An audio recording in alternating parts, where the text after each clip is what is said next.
Washington State, October 2023. The October rain fell hard over the North Cascades, like an unnamed omen drenching the ancient forests and jagged rocks that guarded the border with Canada. In the thick fog near the long-abandoned Glacier Fork mine, a team of mineral surveyors made their way into the cave system, never suspecting that what they would find that morning would unravel a buried tragedy 8 years deep. Carl Hendricks, the lead geotechnical technician, was the first to see it. Just the roof of a white pickup truck breaching the surface of a stagnant, inky pool at the base of the cavern. Under the beam of their LED lights, it reflected back like the rotting carcass of a long-dead animal. The Ford F-150, with an intact VIN, was quickly identified as the government-issued vehicle of DEA Special Agent Elena Vasquez, who had vanished in the fall of 2015 during a covert border trafficking investigation. She and her partner, Agent Sarah Collins, had never returned from their last surveillance assignment. At the time, local authorities speculated they had gotten lost, suffered an accident, or possibly deserted the agency. But one person never believed those theories. Daniel Vasquez, Elena's younger brother, and a seasoned DEA agent himself. For 8 years, Daniel held on to every file, every report, every witness statement and search grid like Holy Scripture, rereading them as if enough repetition might summon the truth. And now the truth was beginning to surface. But it didn't look anything like he imagined. Elena's truck wasn't rusted. It wasn't deteriorated. It showed no signs of being submerged for 8 years. It had been placed there recently. Someone had hidden it all this time. And, for some reason, that person now wanted it found. Daniel sat motionless before his encrypted DEA terminal in Seattle, absorbing the first forensic updates from the cave. They had found one body in the vehicle, confirmed via dental records to be Agent Sarah Collins, Elena's longtime partner. But Elena was missing. No trace, no DNA, no hair, no blood, nothing.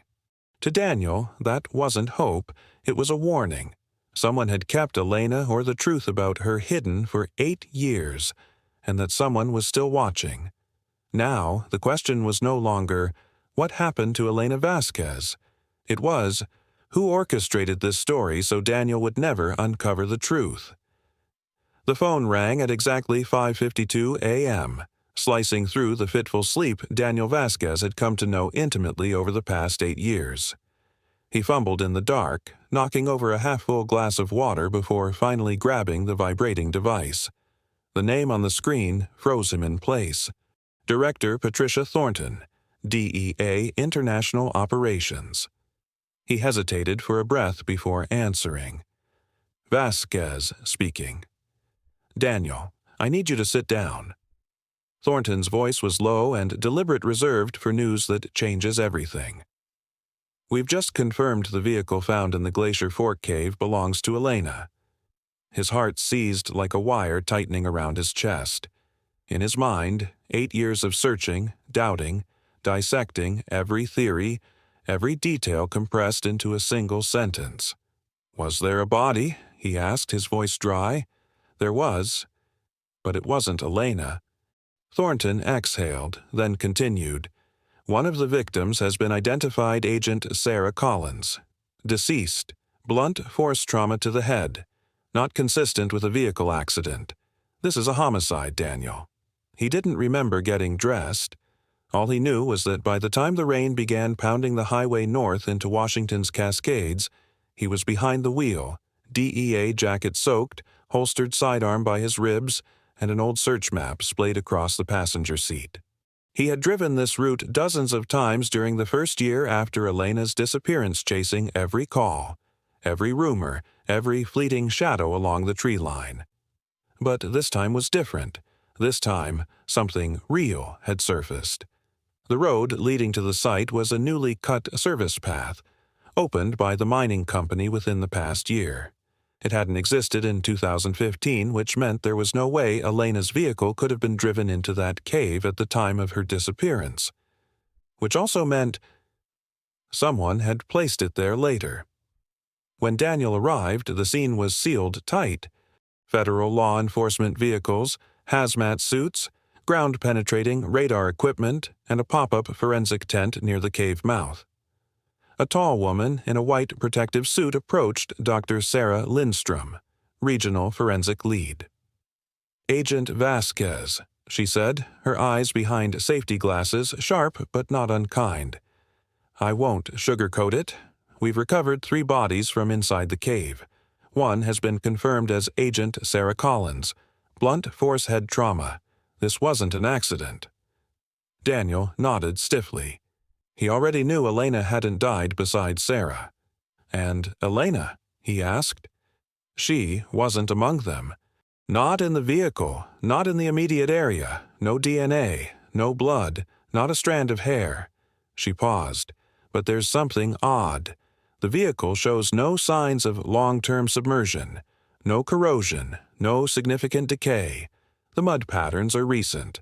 Our best estimate is that it's only been down there 6 months." Daniel didn't speak. He stared at the white F-150, half submerged in the cavern pool, its faint DEA marking still visible beneath the spotlight glare. He remembered how Elena had grinned when she was first assigned the truck, finally something rugged enough for off-road work. Now it sat entombed in a cave like a shrine to something much darker. This wasn't a disappearance. This was a cover-up. Someone had concealed the truth for 8 years, and now that person was slipping. The rain continued to fall as Daniel left the Glacier Fork cave site, his boots caked in mud, fingers gripping the initial forensic summaries tighter than necessary. On the drive back to Cascade Ridge, a small border town now acting as the DEA's forward command memories crept in like fog on the windshield. Except this time, things weren't murky. For the first time in 8 years, details began to emerge, like blood blooming under ultraviolet light. Elena's truck had not been down there for 8 years, which meant it had been moved, which meant someone still remembered exactly what happened and had taken the time to bury it properly. And now, for reasons unknown, that person was beginning to slip. Daniel had barely unlocked the door to his temporary room at the Cascade Ridge Motel when a sharp, measured knock interrupted. 3 taps. Even. Professional. He glanced through the peephole. A tall man stood outside in a sheriff's uniform, silver badge catching the overhead light beneath the brim of his campaign hat. "Sheriff Wade Thompson," he said when Daniel opened the door. "Sorry to intrude, but I have something time-sensitive. It concerns your sister." Daniel froze for a second. The name Wade Thompson wasn't new to him. In fact, the sheriff had led the initial search effort after Elena's disappearance. He'd authored the very report that excluded the area near Glacier Fork, citing impassable terrain and low probability of evidence. Back then, Daniel had questioned the logic, but there was no proof. Now, the man who'd written off half the map was standing in his motel room with pressed sleeves, polished boots, and cold blue eyes that didn't blink nearly enough. "Come in," Daniel said. Thompson stepped inside, his gaze immediately sweeping the room, pausing briefly on Daniel's sidearm laid out on the desk before returning to meet his eyes. "I've got a confidential informant," Thompson began, lowering his voice. "This person claims to know what happened to Elena, but they refuse to speak to DEA. They want to meet with family, only family, and they insist you come alone." Daniel didn't reply immediately. The silence in the room thickened. "Where?" he finally asked. 5 p.m. today. Brackenridge Mill, old lumber facility north of town. No cell reception up there. And he made it clear, if he sees feds, he bolts." Daniel nodded slowly, but inside something darker was stirring. Brackenridge Mill 1 of the sites Thompson himself had ruled out during the original search, citing private property with security patrols, inaccessible without legal clearance. Now he was suggesting it for a meeting? Daniel looked directly at Thompson. "And you think I should just walk into an abandoned sawmill alone, based on the word of someone we can't vet?" "You're not naive," Thompson said flatly. You know this might be your only shot at answers." Daniel didn't argue, but he didn't agree either. Once the sheriff left, Daniel locked the door, pulled the blinds, and opened his laptop. The old case files were already loaded. Decades of reports, scans, maps, and transcripts he'd read 100 times. This time, he wasn't searching for closure. He was searching for contradictions. One stood out almost immediately. October 14th, 2015. The very morning after Elena and Sarah missed, check-in Sheriff Thompson had filed the first official missing persons report. It was oddly thorough. Topography breakdowns, prevailing wind directions, recommended search zones. But notably, he had excluded the very sector where Elena's truck had just been found, calling it too steep for vehicle access. Daniel pulled up satellite imagery from that October. The terrain wasn't steep, it wasn't flooded. There were visible paths wide enough for off-road vehicles. Then, buried deep in the supplemental section, he found a forgotten field report from Ranger James Carver, filed 2 days later. Carver described fresh tire tracks, disturbed brush, and snapped branches near the Glacier Fork Trail. "Not animal movement," he wrote. "Not hikers, either. This was someone moving fast, probably at night." Why had this report never made it into the main case file? Who buried it? The answer pounded in Daniel's chest like a war drum. Someone had manipulated the investigation from day one. And now, that same someone had returned, offering a breadcrumb in the form of an ambush disguised as a lead. The afternoon mountain rain did nothing to cool the heat simmering in Daniel's chest. After his conversation with Thompson and the re-examination of the old reports, he knew he couldn't wait. Any delay before this evening's meeting at Bracken Ridge might be enough for someone to erase the last evidence of what had happened to Elena. He needed answers. Now. Daniel drove straight to the Cascade County Sheriff's Office, a squat concrete building tucked along the town's main road. Using his DEA clearance, he accessed the interagency system and requested every administrative file linked to Thompson: patrol logs, duty rosters, financial disclosures, evidence archives, anything that might show a gap between record and reality. The first red flag appeared within 10 minutes. According to official records, Thompson had logged patrol duty more than 30 miles away from Glacier Fork on the night Elena disappeared. But cell tower pings from his personal phone showed it had connected multiple times near the cave area at 11:47 p.m., nearly 6 hours before any missing persons report was filed. Why was he there before anyone even knew Elena and Sarah were missing? Daniel checked vehicle fuel logs from the county's motor pool. Thompson's patrol car that night had been fueled for a 50-mile round trip, but the actual fuel usage indicated he'd driven nearly 3 times that distance. And then came the detail that made Daniel's stomach turn. He ran a list of missing persons over the past decade, filtered for areas within Thompson's routine patrol routes. 17 disappearances. Most were young women, many immigrants or tourists traveling alone, people easy to overlook in the early hours of a disappearance. In 9 of the cases, Thompson himself had been the first officer on scene. Every time he had concluded likely voluntary departure, no sign of foul play, or probable border crossing to evade immigration enforcement. The names lit up the screen like an indictment. Maria Gonzalez, 28, Mexican national, last seen hitchhiking near the border. Ashley Chen, 19, college student with a flat tire on Highway 20. Natasha Volkov, 24, solo hiker from Russia, vanished in the Cascades. And so many more. Daniel sat frozen. This was no longer a theory. It was a pattern. A sequence of disappearances all tied to a sheriff who had the power to suppress evidence, close cases, and steer searches away from the truth. He dove deeper, accessing public property and asset databases. While he didn't yet have a warrant, open-source data painted a chilling portrait. Thompson owned 3 rental properties near Seattle, all purchased in cash.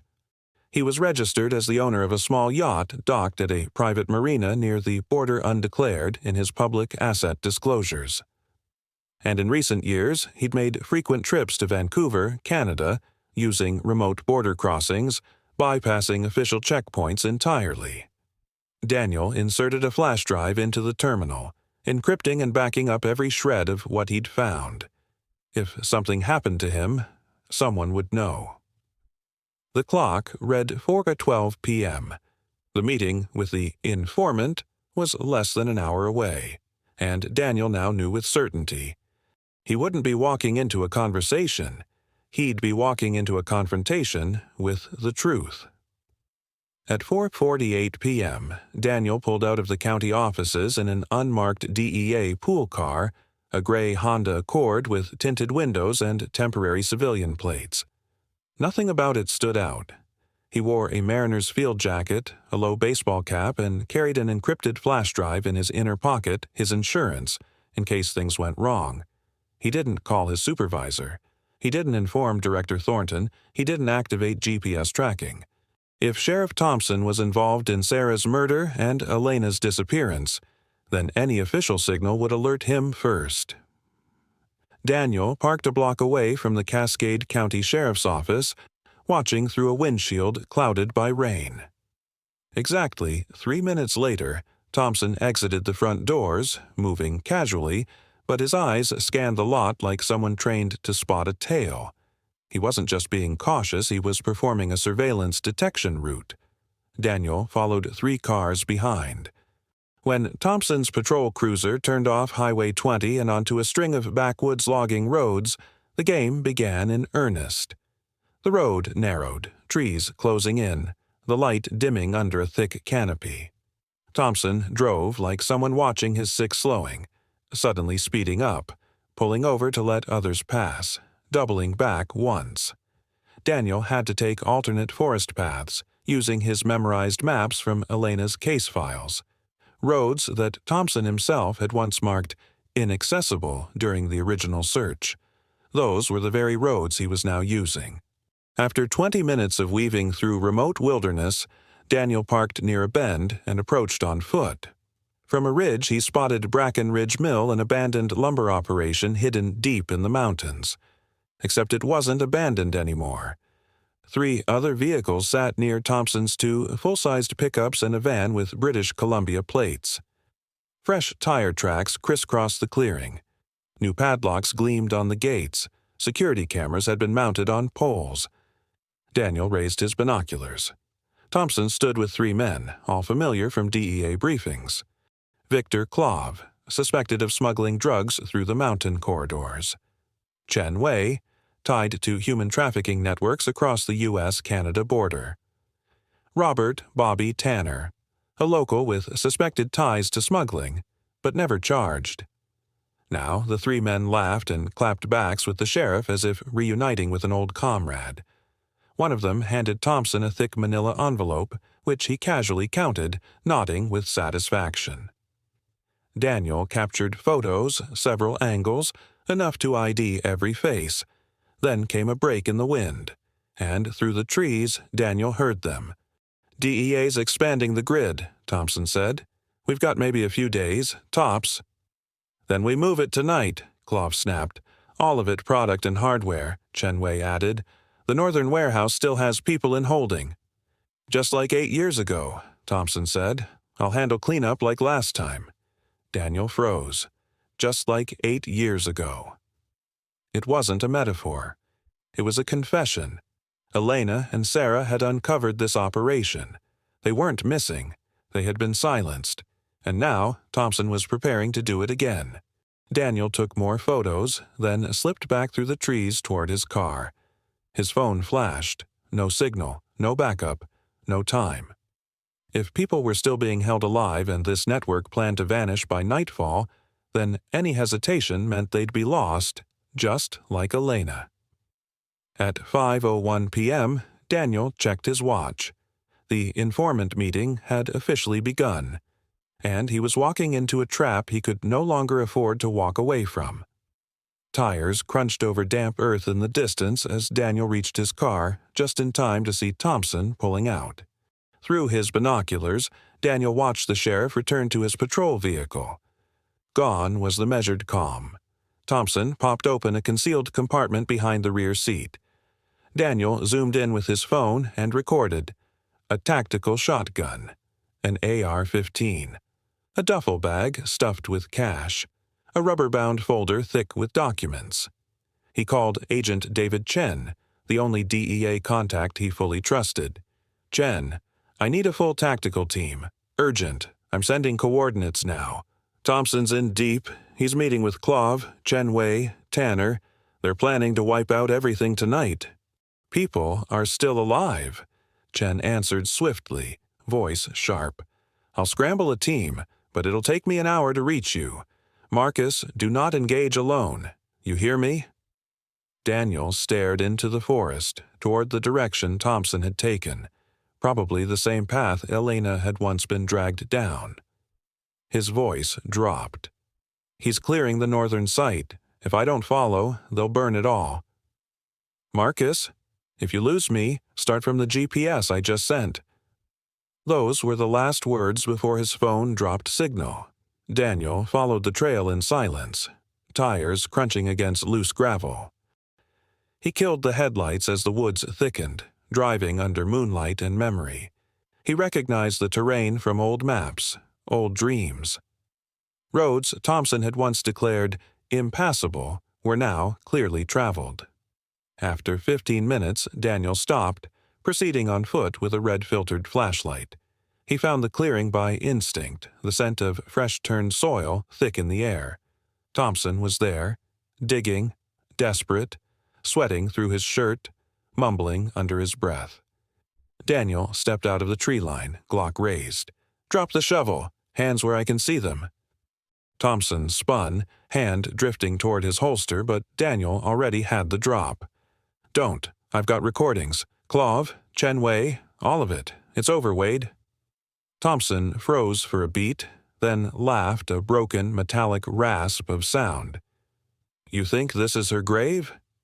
He nodded at the hole. "It's not. It's evidence. She left something behind, and I'm taking it back." Daniel steadied the pistol but didn't shoot. "Tell me what you did to Elena." Thompson stared straight at him. "We kept her alive. For a while. She was a fighter. Tried to escape twice. Left markers. Tried to leave clues. Too smart for her own good." Daniel said nothing. Fury swelled behind his ribs, but he needed the truth. "You killed Sarah. Clauve shot her when she went for her radio. Clean. Instant. And Elena. They wanted to sell her. She'd fetched top-dollar federal agent. Rare find. But she'd seen too much. Faces. Names. We couldn't risk it. So I handled it myself. One round, back of the head." Daniel's knees almost buckled. "Where's the body?" "Gone. Burned. Like all our problems. No body, no evidence, no answers." He never heard the footsteps behind him, just the sudden crack of a rifle stock slamming into his temple. His vision exploded in white. Two men, Clauve's muscle emerged from the brush, AKs leveled. Daniel's gun hit the ground. Thompson leaned over him, breath ragged. "You know too much now, Vasquez." Darkness swallowed him. He came to inside a cargo van, hands zip-tied behind him, the metal floor cold against his side. Voices mixed in Russian and English buzzed from the front. The stench of sweat, chemicals, and fear filled the air. Somewhere behind him, young women cried softly from behind chain-link cages. They were still alive. And Daniel wasn't done yet. Pain pulsed through Daniel's temple in jagged waves. He slowly opened his eyes to the dim, swaying darkness of a cargo van. The stench of hot engine oil, cold metal, and human sweat filled his nose. His shoulder pressed against the steel wall, hands zip-tied behind his back, his body jolting with every pothole. Two guards sat near the front, speaking in a mix of Russian and English. Their tone was flat, routine. This wasn't a rush. This was business. Every few minutes, Daniel heard a faint whimper, small, childlike, impossible to ignore. Somewhere behind him, women were crying, their voices low, exhausted, already resigned. They weren't screaming anymore. They had learned better. He shut his eyes, focusing on the jolts of the road, the rhythm of turns, the smells, the sounds. Memorize everything. Survive first. Report later. Through a crack in the van door, he saw a rusted water tower, faded letters reading Cascade Lumber Co. Then a creaking wooden bridge over a narrow stream enough to place them on the outskirts of the northern site. They were almost there. When the van finally stopped, floodlights blinded him momentarily. Rough hands dragged him out. His boots scraped the gravel, his vision adjusting just in time to see hell. A warehouse compound, windows painted black from the inside. Fresh surveillance cameras watched every approach. The smell of chemicals, fear, and human misery choked the air. Inside, Daniel saw them, dozens of women and girls, some just children, trapped in chain-link cages built from repurposed fencing. No beds, no blankets, only thin foam mats and eyes that had long since stopped hoping. They didn't scream. They didn't beg. They simply watched. A girl no older than 10 whispered as Daniel was dragged past. "Ayúdanos. Por favor. Help us, please." Daniel clenched his jaw. In the far corner, he spotted Victor Clove shouting at Sheriff Thompson, anger boiling over. "You brought a federal agent here? Are you insane?" "We had no choice," Thompson snapped. "He found the grave. He knows." "Then kill him now. Get rid of him like before." "Not yet. We need to know what he told the DEA." Chenway emerged next, smaller, quiet, deadly. "He's DEA. If he transmitted anything, we need to know what and to whom." They dragged Daniel into a storage room, no windows, one bare bulb overhead. He was zip-tied to a steel pipe. On the table nearby, pliers, wires, a canvas bag of tools he didn't want to imagine used. The guard posted outside was young, barely 20. Nervous, clutching an AK like it was too heavy for his hands. Daniel noticed his phone hanging from his coat pocket. Opportunity. The guard was called to help load inventory. He left his jacket behind, draped over a chair. Daniel twisted his wrists behind his back, working the zip tie against a rusted bracket. Plastic bit into his skin. Blood slicked his hands, but after nearly 7 agonizing minutes, the tie snapped. He lunged forward, grabbed the phone unlocked, and dialed the only number he knew by heart. Chen. 2 rings. "Chen, it's me. Northern Warehouse. Dozens of victims. Automatic weapons. Track this phone's GPS." Footsteps. The guard was back. Their eyes locked. Daniel moved first. He grabbed a steel pipe and struck hard right to the temple. The kid went down without a word. Daniel snatched his rifle, checked the mag fully loaded, safety off. Someone outside shouted, "The Fed's loose!" Daniel bolted toward the cages. "DEA! Everyone get low, away from the walls." Panic exploded. One trafficker stormed in. Daniel dropped him with 2 clean shots, then ducked behind a concrete pillar. The warehouse door burst open. DEA tactical team. No sirens, no warnings, only silence and precision. The rescue had begun. The warehouse erupted with gunfire the moment the DEA team stormed in. Bullets echoed off rusted steel. Industrial lights flickered, and the air filled with the acrid mix of gunpowder, sweat, and fear. Daniel hugged a concrete pillar, AK in hand, eyes scanning for movement. Just feet away, a girl no older than 14 curled up against the cage wall, paralyzed with fear. Daniel signaled for her to stay low, pressing her head to the ground. A trafficker charged toward the cages, rifle raised, screaming, "Kill them all! No witnesses!" Daniel didn't hesitate. He fired a tight burst rounds tore into the man's shoulder, spinning him into the fence. The girl screamed. Daniel dove, shielding her just as another burst of gunfire cracked through the warehouse. A round slammed into his vest, bruising his ribs but not breaking through. From the main entrance, DEA agents moved like black phantoms, 2 fanning left, 3 pressing into the drug packing zone.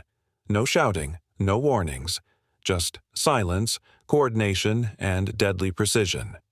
One trafficker dropped near Daniel's feet, blood pooling fast beneath him. Sheriff Thompson was spotted slipping toward the rear exit. An agent intercepted him. Thompson drew first, firing wild. The agent returned one precise shot straight into Thompson's thigh. The sheriff collapsed, howling, his weapon skidding across the floor. Chen Wei wasn't as lucky. He tried to take a girl hostage near the old boiler, using her as cover.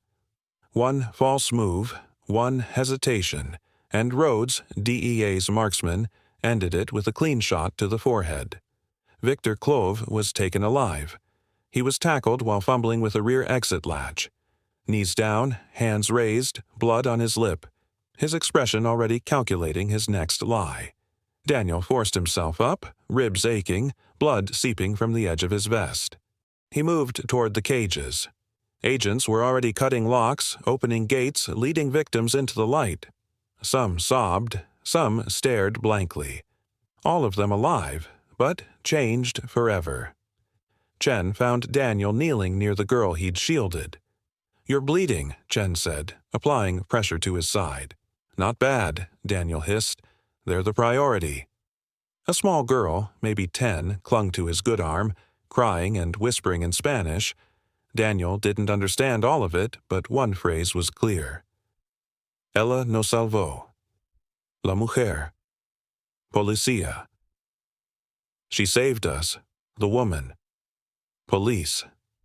Daniel turned to Chen. "She's talking about a woman, a cop, who helped them. Could it be Elena?" Chen gave a slow, solemn nod. "It could." From across the warehouse, a forensic tech called out, "We found a burial site near the tree line. Looks like someone tried to dig it up. There's gear buried with it." Daniel's breath caught. His knees buckled slightly. He stood anyway. "Get lights. GPR. I'm going." Chen tried to stop him. Daniel brushed past, limping toward the exit. As he passed the row of rescued victims now wrapped in blankets, handed water, gently escorted by medics, he didn't stop to look. His eyes were locked on the forest. On the patch of red earth waiting for someone to finally unearth the truth. Halogen floodlights cast artificial moonlight over the forest clearing. Cold wind rustled the pine needles, carrying with it the scent of wet soil and something older, something buried.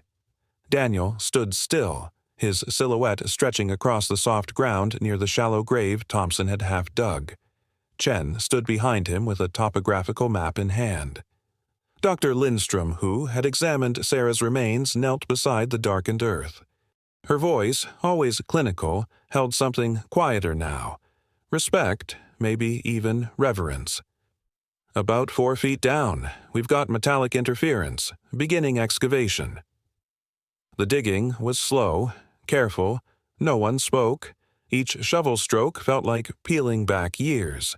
Then came a dull, thunk steel against tarp. Everyone froze. Dr. Lindstrom gently cleared the final layer of dirt. A gray fabric tarp emerged. Beneath it, a DEA tactical vest, a faded badge, a tightly wrapped plastic bundle. And then, human remains. Daniel didn't move when she spoke the words. "It's Elena. Gunshot wound to the occipital bone. Instantaneous death." Chen placed a hand on his shoulder. Daniel didn't respond. Dr. Lindstrom pointed to the fractures. "There are signs of prior trauma. Healed rib fractures. Ligature marks on the wrists. She was held captive. For an extended period." Then she paused. Beneath the rib cage, her hand brushed something softer. She retrieved a cloudy plastic bundle, buried right against Elena's chest. Inside, a stack of photographs, faded but legible. Cages, girls, the warehouse, Clove's face, Thompson in uniform. A hand-drawn map, red markings indicating smuggling routes, safe houses, patrol gaps. a blood-stained scrap of fabric torn from a shirt. On it, written in shaky but deliberate ballpoint pen, Elena Vasquez, DEA Special Agent Badge 3847. Taken alive. October 15th. Sarah Collins murdered at scene. Sheriff Wade Thompson involved. Trafficking operation based at Warehouse 3Me north of Bracken Ridge. They're moving people and drugs. Please tell Marcus I fought. Tell him I never gave them anything real. Tell him I'm sorry. Daniel held the cloth in his bare hands. No one stopped him. His eyes brimmed not with pain, but with the weight of those final words. Elena hadn't just endured. She had fought. She had left a trail. She had built a case. And in her last moments, she thought of him. Tell him I fought. Chen spoke about jurisdiction. Lindstrom discussed DNA confirmation and forensic timelines. Daniel heard none of it.